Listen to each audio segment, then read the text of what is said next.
আজকের ভিডিওতে আমি বলবো যে কিছু স্কিল আছে যেগুলা সময়ের সাথে অনেকটা ডেড হয়ে যায় এবং কেন আমাদের সবসময় স্কিলটাকে আপগ্রেড করা উচিত। তো এইটা আমি এক্সাম্পল সহ একটু আপনাদেরকে শেয়ার করার চেষ্টা করব। তো যারা কখনো HTML CSS শিখেছেন, তো HTML CSS এর একটা খুবই পপুলার সার্ভিস আগে ছিল, সেটা হচ্ছে PhD to HTML। আগে ইউআই গুলা ফটোশপে ডিজাইন করা হতো যখন ফিগমা, অ্যাডোবি এক্সডি এগুলা খুব বেশি পপুলার ছিল না। এটা আমি 16, 17, 18 সালের কথা বলতেছি।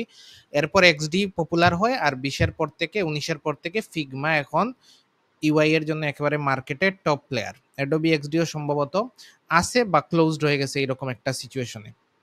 তো এই যে সার্ভিসগুলা মানে একটা ইউআই ডিজাইনকে স্ট্যাটিক এইচটিএমএল এ কনভার্ট করে দেওয়া।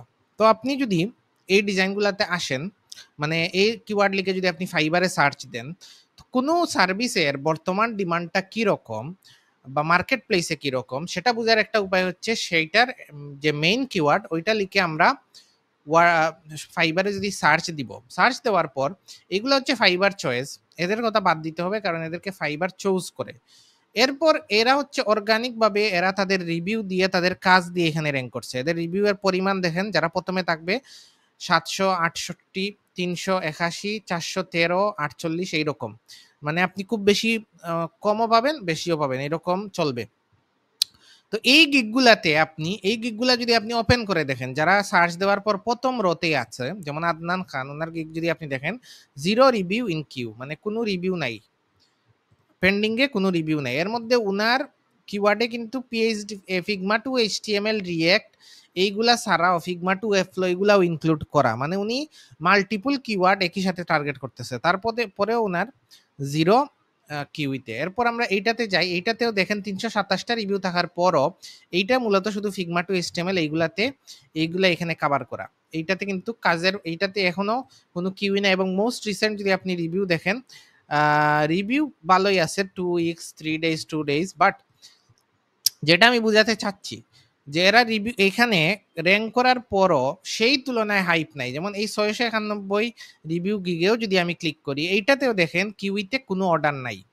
তো দেখতে পারতেছেন যে এই জিনিসটা কিন্তু এত বেশি এখন আর ডিমান্ড নাই ফিগমা টু এইচটিএমএল এর। এর কারণ কি হতে পারে? কয়েকটা কারণ হতে পারে যে এআই বা এইগুলা আসার কারণে এই ধরনের সার্ভিসগুলা হয়তো এখন আর তেমন রেলেভেন্ট না।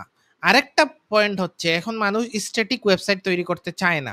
একটা এইচটিএমএল ওয়েবসাইট মানে আসলে কিন্তু খুবই জটিল। এইটার যদি আপনি পরবর্তীতে কেউ এটা আপডেট করতে চায়, এইটার আপডেট করাটা জটিল। একজন এইচটিএমএল, আপনি যদি এইচটিএমএল জানেন আপনার এখনো ডিমান্ড আছে।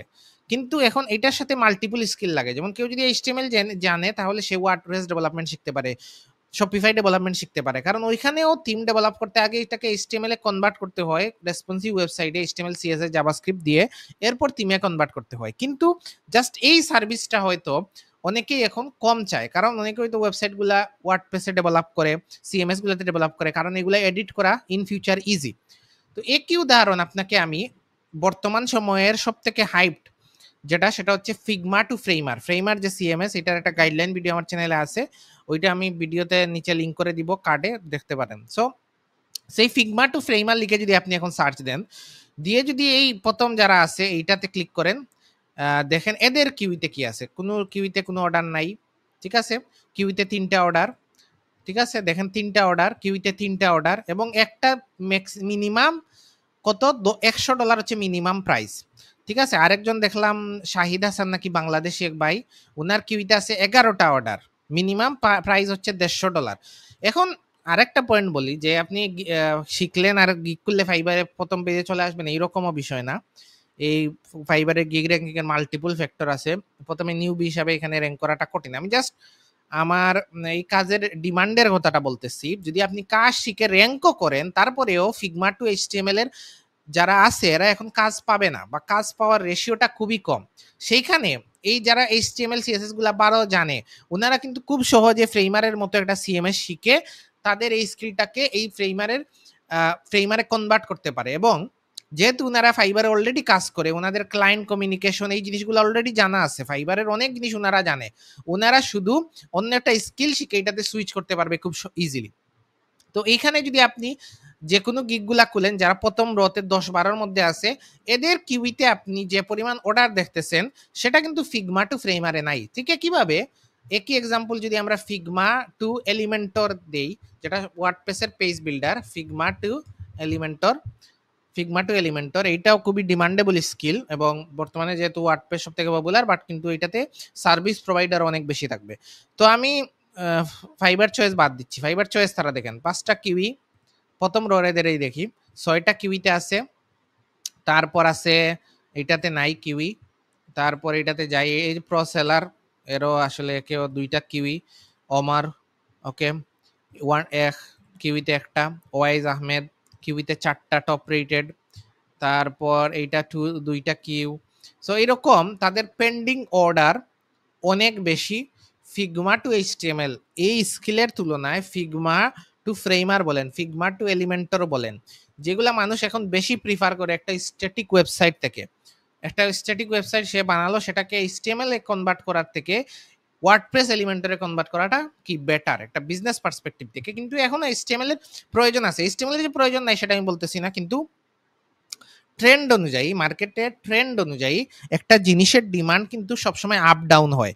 এই পিএইচডি টু এইচটিএমএল আসলে তো আর এখন এক্সিস্ট করে না, কারণ কেউ পিএইচডিতে এখন ইউআই ডিজাইন করবেই না, ফিগমাতে এখন ইউআই ডিজাইন করবে। তো ফিগমা টু এইচটিএমএল এই যে কনসেপ্টটা সেটাও কিন্তু এখন আর এক্সিস্ট করতেছে না। তো এই পয়েন্টটাই, এটাই আমি বলতে চাচ্ছিলাম যে যারাই কাজ শিখবেন মনে করেন এই একটা একটা কাজ হচ্ছে কোর থেকে শিখা, আপনি শুরু থেকে শিখে অন্য একটা অ্যাঙ্গেলে শিখতেছেন, একটা ভালো সফটওয়্যার কোম্পানিতে জব করবেন, এইটা হচ্ছে অন্য বিষয়, ডেভেলপমেন্ট বলেন বা কোডিং নলেজ বলেন, সফটওয়্যার ইঞ্জিনিয়ারিং বলেন, সেটার আরেকটা আউটলাইন। কিন্তু আপনি যখন একটা স্কিল শিখতেছেন, বিশেষ করে যারা ফ্রিল্যান্সিং করার জন্য, অনলাইনে কাজ করার জন্য, তখন ওই স্কিলটাকে আপনার নিজে থেকে একটু রিসার্চ করে বুঝতে হবে। তো আপনি যদি কখনো এইচটিএমএল শিখে থাকেন, তার সিএসএস শিখে থাকেন, এইগুলা খুব ভালো আপনি জানেন, তার মানে আপনার এই স্কিলটা যে একেবারে বৃথা গেছে, জ্বলে গেছে, বিষয়টা এরকম না। ওই স্কিলটাকে কাজে লাগিয়ে আপনি খুব ইজিলি এই সিএমএস গুলা শিখতে পারবেন, কারণ এইচটিএমএল সিএসএস বা ভালো জাভাস্ক্রিপ্ট যদি কেউ জানে বা বুঝে, সেটার এই ফাউন্ডেশনাল নলেজ দিয়ে সে অনেক কিছুতে খুব ইজিলি সুইচ করতে পারবে এবং সেটার বেনিফিট সে সব সময় পাবে। তো এই জিনিসটা শিখাটাকে আমি কোনোভাবেই অনুৎসাহিত করতেছি না, এটা অবশ্যই শিখা উচিত। HTML CSS basic responsive web design খুব ভালোভাবে জানা উচিত, তাহলে আপনি সিএমএস গুলাতে সুইচ করলে ড্রাগ এন্ড ড্রপ হোক, খুব অ্যাডভান্স হোক, ফ্রেমারের মতো যে সিএমএস গুলো আসতেছে সেইগুলাতেও আপনার এই নলেজটা খুব ভালো কাজে লাগবে এবং আপনি অনেক জিনিস যে ডাইরেক্ট ফ্রেমার শুরু করতেছে তার থেকে ভালো বুঝবেন। তো এইটা পুরোপুরি ঠিক আছে, কিন্তু আপনারা ট্রেন্ড অনুযায়ী নিজের স্কিলটাকে আপগ্রেড করেন এবং শিখার চেষ্টা করেন। এটাই হচ্ছে আর কি এই ভিডিওটা বানানোর, এবং এই ভিডিও থেকে একটা পার্সপেক্টিভ দেওয়ার চেষ্টা করলাম আর কি।